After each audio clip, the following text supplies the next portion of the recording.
mbote lisusu bandeko na ngai na bandeko oyo ngai tokutani ndenge tomesana kokutana biso na bino lelo tozali le 2 mars mois des mamans, mois de la femme congolaise azo vivre na condition nini, la femme congolaise azali kobika na ndenge nini, est-ce que la femme congolaise a yebi ba valeur na ye ba capacité ba vertu na ye ezami tuna bandeko na ngai, ou bien la femme congolaise attend porter des pagnes seulement des moments où il y a des manifestations. La femme congolaise, c'est celle-là.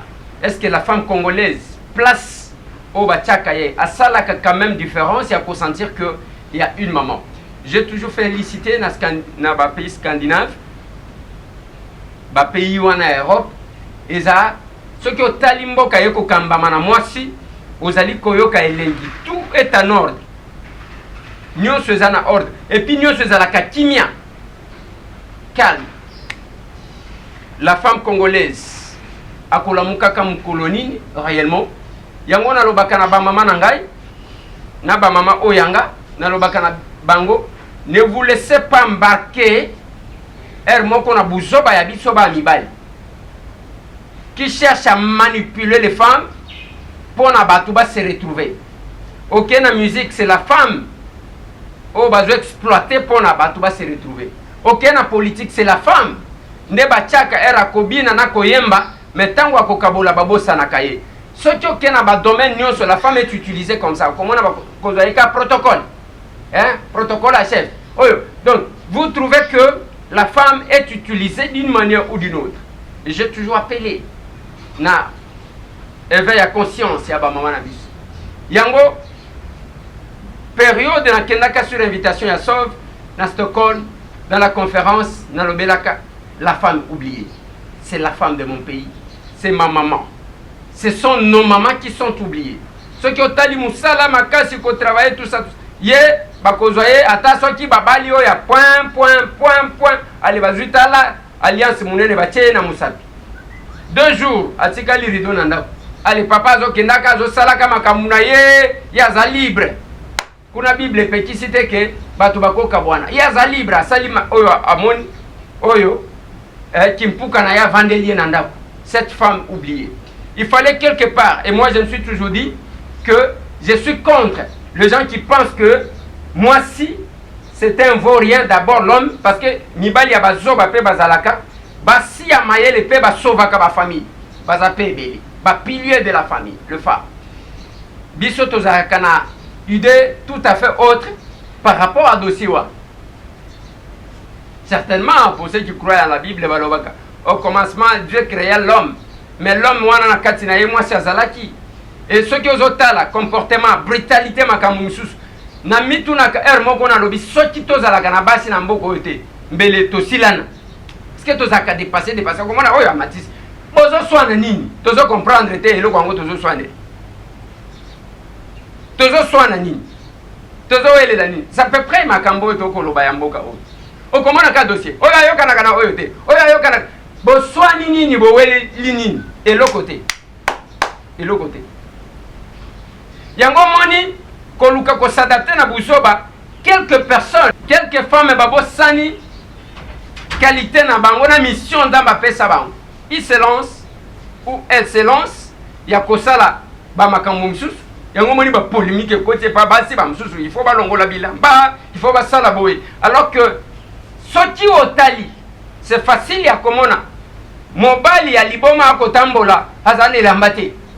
Mais c'est difficile, c'est pas impossible. Ya kokuta mutu quel que soit liboma na ya mwasi azotambola sambilamba. Okomona maman ata soki ayebiete alongoli liputa na ya kangi. La femme est sacrée. Et je le dis toujours. Yango bomonaka tokoloba, je peux peut-être ce qui est dépassé ngai bilobela ya mutu eleki na koti komeka ko répondre, je réponds aux hommes. Bah maman, jamais. Je n'ai pas ce temps-là. N'a qu'à répondre, parce que je connais c'est quoi une femme. Bonne fête. Na moi oyo ba maman nangai, na ba maman oyanga. Je pense que toko kanisa makambo bili. Grâce à vous, les choses peuvent changer. Je suis sûr. Voilà, bande konanga nalinga qui quand même na consacré moi wana na ba maman nyonso tout na ba maman nangai na ba maman oyanga oyo bazali à travers le monde parce que vous le méritez. Vous le méritez.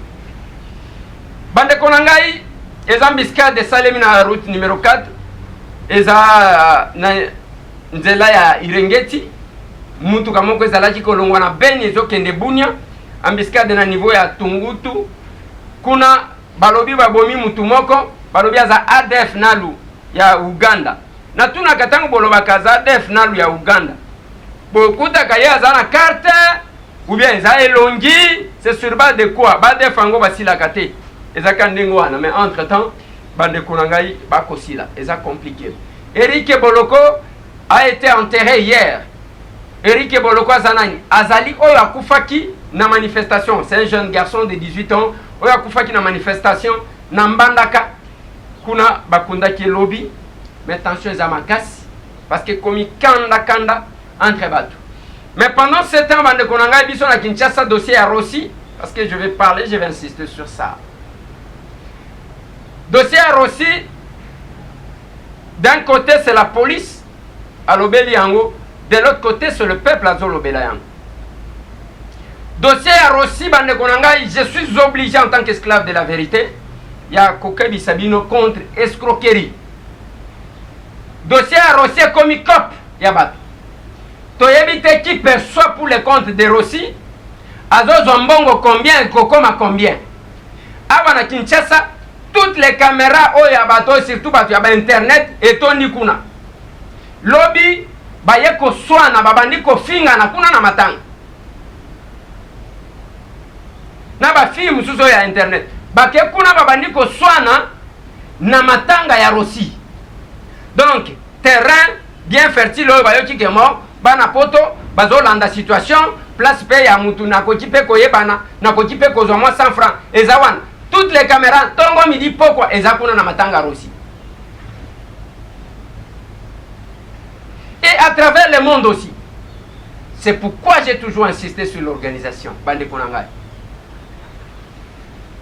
Toyebite qui perçoit pour na Matanga ya Rossi, Mbongo na yango azui combien, et que nanzela nini, et comme na maboko ya nani. On ne comprend rien. Yango en tant qu'esclave de la vérité. Pona ba o ba yoke la kanga na ba oyo ba lingi makangweza la juste. Je vous demande yakosa la keba pour ne pas se faire escroquer. C'est tout le monde qui fait l'appel de fonds. Maintenant on a compté le nombre ya batu ba kosa la appel de fonds na rapport ngana zo zwaka na famille ya Rossi.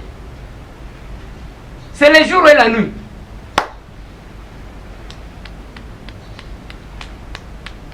Yangona robaki na bino d'un côté za batu bazoluka basala kombo oyena $50 yo wana na ba caméra OK ko film oyena $70 yo wana na ba caméra mais comportement wana tangu bozo salango vous sécurisez cette famille ou bien vous les sécurisez famille wana tangu bazotala tozo même papango ya Rossi à cause d'abord problème na ya famille parce que balobi voilà. Il y a ce volet-là. Deuxième volet. Je vais échanger avec Iguette, la femme de Rossi. Innocent, oui. À ta rapport, mon goût, mon goût, bien modé. Innocent, oui. À ta rapport, mon côté. Makamuna Zoloba, Wana Zoloba. Tu les cacatés pour nous raconter ma connerie. Je suis en contact avec Huguette. Je suis en contact avec son grand frère, les fils. Tous en contact d'un bambou. Parce que c'est les fils qui s'occupent de Makambu. Oignon se taille, Huguette, c'est son grand frère, c'est son aîné. Moi, je suis bosso la famille là-bas. Mais autour, il y a Liwa ya Rossi. Et ça, le col là-bas, tout le monde va s'embêter là-bas. Tout le monde va comme ça, ils sont comme la Kambon. J'ai aimé l'idée. Il y a Ndekonangai. Oh, pendant Nandimaka. Problème ou alors, aimons-nous vivants. À sali tranche, mon koboy. J'ai aimé bien que tranche na yewa nezaka côté à musicien. N'habite ce qui est problème ou kindi, à un musicien, à comprendre. tranche ya problème mukendi wana ezaka ya ba musicien. Et mon nom vivant, ils sont pas musiciens. C'est pas mon problème.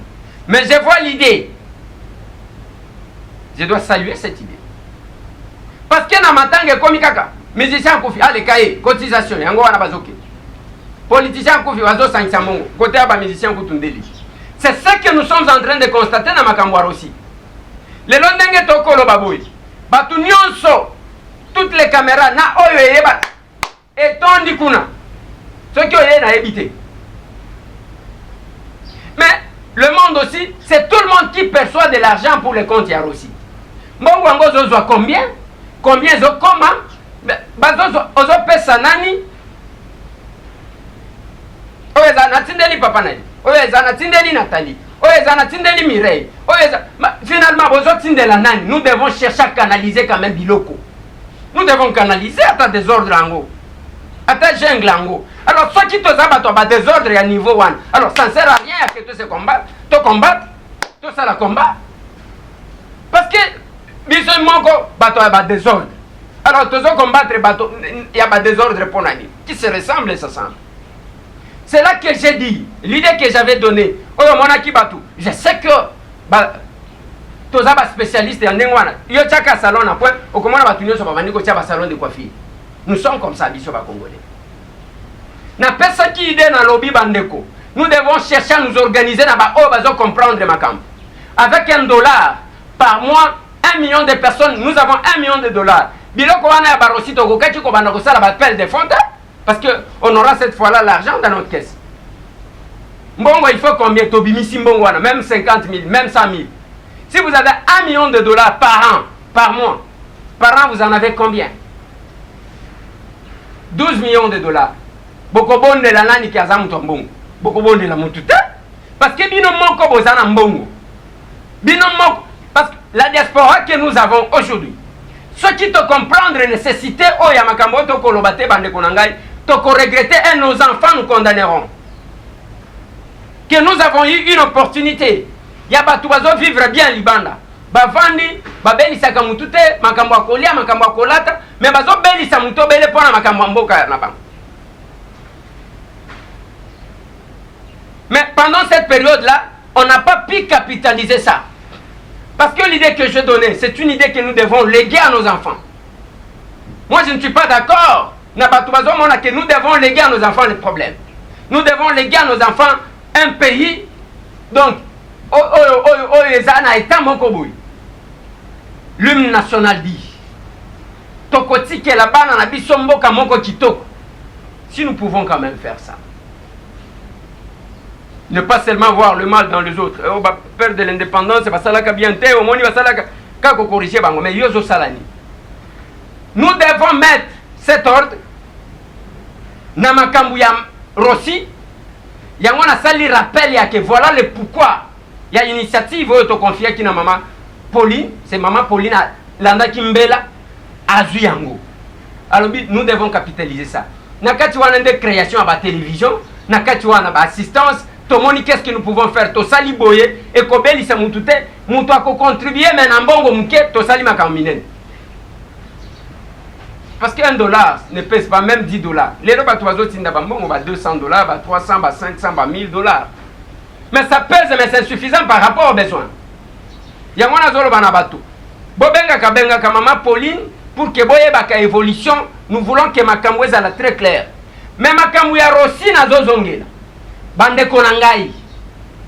Désordre ou nécessaire.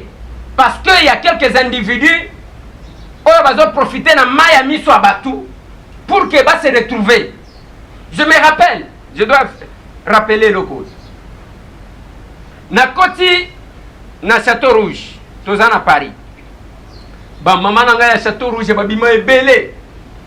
Bamsou bazo pesanga bambongo, bazo pesanga ba ceinture, ba lunettes nanga moko ya kitoko ba pesanga ngai oyo kutu muto ya yeko boto nangai bato ba boto la ba. Donc bazo pesanga, nous sommes à Paris, tozana Château Rouge. Ba ndeko misusu ba yebi, tata moko wana ye wana zaki pembe boy de temps clair. Hey wana oyebi ngate ngai ndeko soki anani. Mais entre-temps, bazo tango bazo tambongo 20 € e ko ya lokoti na poto. Mais tala mutu soki otali est responsable siko alingi ayiba oyo bazokabela ngai bamama na ngai oyo bazalaka mokolo wana bayebi ti bandeko na nga mosusu ya chateau rouge ya mibali baye papa oye kosani yo makambo omoni nzoka nde moyibi na poto. C'est pour vous dire quoi? Il ne faut pas qu'on fasse confiance à tout le monde. Mbongo bozo sangi sans désordre, boyebi te ozo pesa nani, mbongo ngo ezo koma combien ata soki bakena ba caméra. Est-ce que bazo compter boy 100, 200, 300, 400, 500 et batalisi penza mbongo nengo tinde ki yango ekomi? Parce que belé ba pesaka, balobaka ke nazana posa ko mwana ngai yebana te. Mais batu bazo profiter na zana posa ko mwana ngai yebana te, wana al bango ba profiter bazwa kambongo. Bande ko ngai, je vous prie. Nayebi comment bolingani. Nayebi comment bolingaka bande ko na bino, surtout tant tobelelaka. Mais ici je vous demande d'arrêter d'abord na ba cotisation aux Jérusalem. C'est trop. Nous devons chercher à orienter ça. Ce qui n'a pas riboponi que moi, de comment quoi seria zawana, ok, azwambongo, ok, ndeko wana zimbongo. Tango akotinda ngo atinda ngo na direction moko boye boyebi ke akoyiba mbongo te. Na Allemagne to sali na mutu boye. Na Belgique parce que désordre leki. Mutu nyonso asali kama vidéo. Boya na mbongo. Ouais, mbongo ezo comme à combien? Le rapport que nous recevons de la famille, ce n'est pas ce que nous voyons sur internet. Il fallait tout mettre quand même ordre. Deuxième dossier, Bande Konanga. Toujours dans le dossier à Rossi. Je vous informe que je suis en contact avec Nande Komoko. Azaya Kobata, à côté à Monisco. Oyo Azwaki Massassi, au même moment à Rossi. Il nous a contacté hier. On va vous faire rapport. Azwaki Lissassi, mais lui est vivant. On va vous contacter. On va vous faire un rapport. Il y a Makambouana, ceux qui ont pensé que ça là. Et ça. Awa, na Kinshasa, c'est la police maintenant à lobby. Le colonel Pierrot Mwanampout, porte-parole de la police, Andimi, annoncé Liwaya Rossi, Liwaya Eric, Boloko. Mais na sukawana akebisi bat alobi soki toyoki mutu atangi lisusu kombo ya c'est major, oui c'est major, je crois. Major Kari Lokeso soki mutu ameki akomona makambo na ye toko déclencher nini yaza innocente ayebi likambo moko te toko déclencher justice ekolandela ye ainsi de suite. Oya bomaki basi bakangi ba mususu tout ça. Mais toujours réfléchir. Mon colonel, mes respects. Yayo yango. Mais nazo mitun. Yambandaka oyo abomaki Eric. Dès que bokangi procès bandi ba condamné ye. Eric akufaki mokolo moko na Rossi. Ya Kinshasa qu'est-ce qui bloque que akokaki kozala kosamba akokaki ko samba ndenge moko na ndenge basali na mbandaka comme ça ba condamné. Qu'est-ce qui fait traîner les choses à Kinshasa? Point d'interrogation. Parce que awa tango tozolo bela Congo er moko bino ba konzina biso. C'est tout bino ba toza na armée na la police. Hein? Botia biso quand même à l'aise. To santaka sentiment mususu te. Botia ka biso à l'aise. Poko bandate bo bandiko s'attaquer na presse vous attaquer na batuka ka boye. Ya ndenge ni. Biso tolobi boye. Même si pona nini ba condamné oya bomaki Eric ba sambisi mais à la procédure nini bokolanda s'il n'y a pas un flou qui plane sur la mort de Rossi. C'est une réflexion je pense normale et simple. Deuxième question tozomituna par rapport à dossier à Rossi. Mon colonel, ce n'est pas la police il y a quoi quitter Moutou il y a koloba Moutou qui azana likambute, ce n'est pas la police. La police est zakaba OPJ à compétence générale, mon colonel. Et donc, la police n'a pas qualité d'acquitter une personne. La police n'a pas qualité de blanchir une personne. C'est la justice. Place bozo ça la confusion yango wana. OPJ dès que dossier comme na maboko ya OMP ye azali sous compétente kama kambo to mona ke page Coco al OMP alobi liberté provisoire OPJ alobi sans effet vanda wana. C'est ce que nous constatons. En quelle qualité procédure est en cours bakangi batu? En quelle qualité boko bana ko justifier batu na ko blanchir tout en menaçant les journalistes que nous sommes? Non. Non, mon colonel. Non. Vous n'êtes pas compétent. Vous êtes compétent. Et comme une justice n'a pas là, ok. Balobi nengeni, OPJ a comment qui makamwa zolo ba ezala makamwa ya note d'OPJ. Ezala ki boy. Qui seront justifiés par le tribunal ou le parquet, l'auditorat. Bako vérifier yango batali hein. Oyo abeta ki masasi. Ok, est-ce que réellement ezala ki pona protéger? Est-ce que yé muto abeta ki? Sur base de quels éléments bino boko banda ko blanchir batu boy?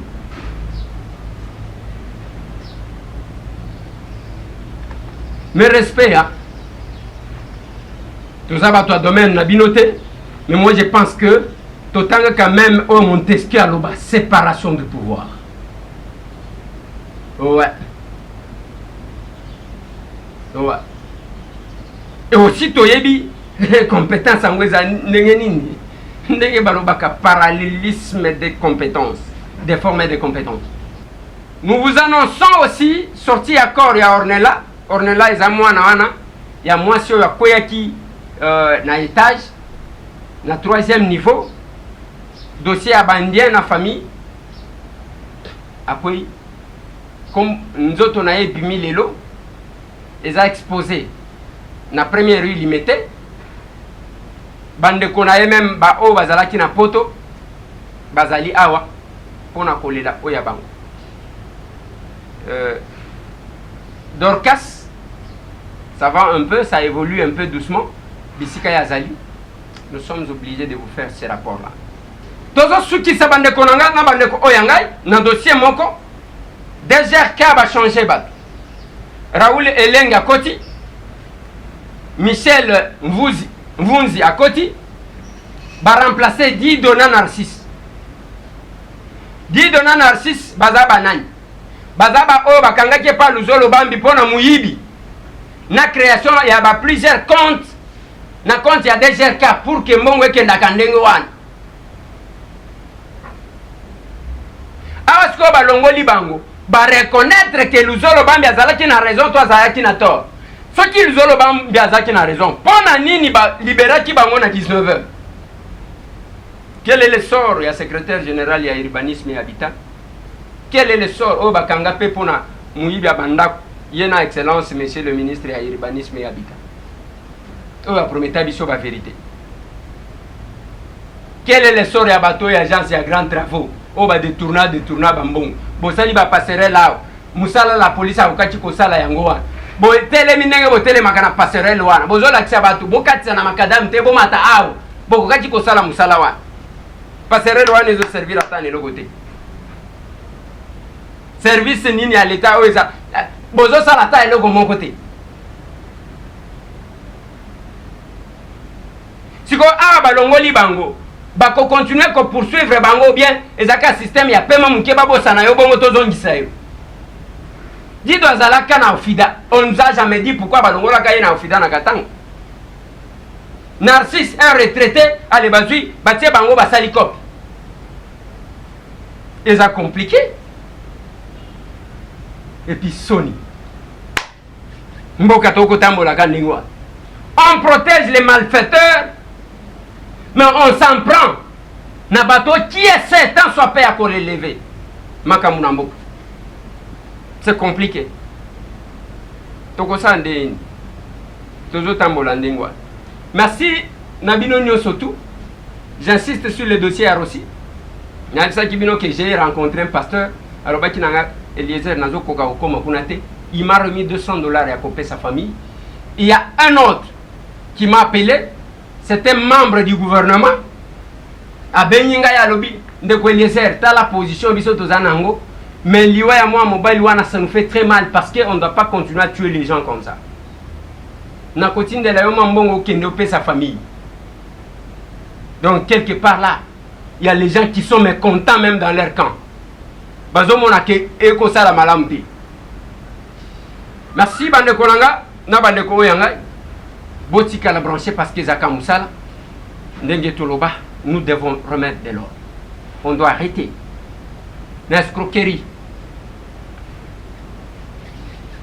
Botika la branché, sinon, tout le monde.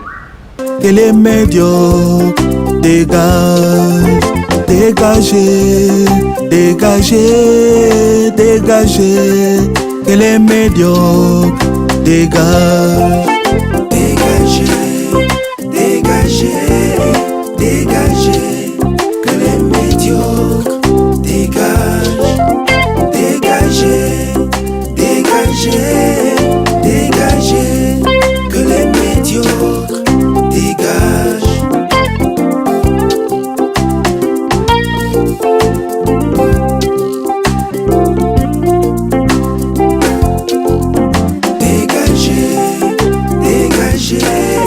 Dégagez, que les médiocres dégagent, dégagez, dégagez, dégagez, que les médiocres dégagent.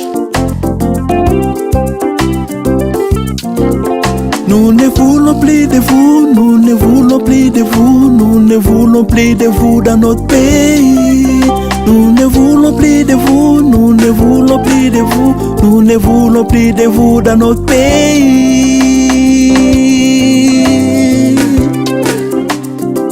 Chers dirigeants, nous peuples souverains, nous croyons qu'il est temps de passer les relais aux autres afin de conduire le destin de ces grands peuples. On en a ras-le-bol des tueries et des atrocités de tout genre. Nous avons subi beaucoup d'humiliations, nous disons assez.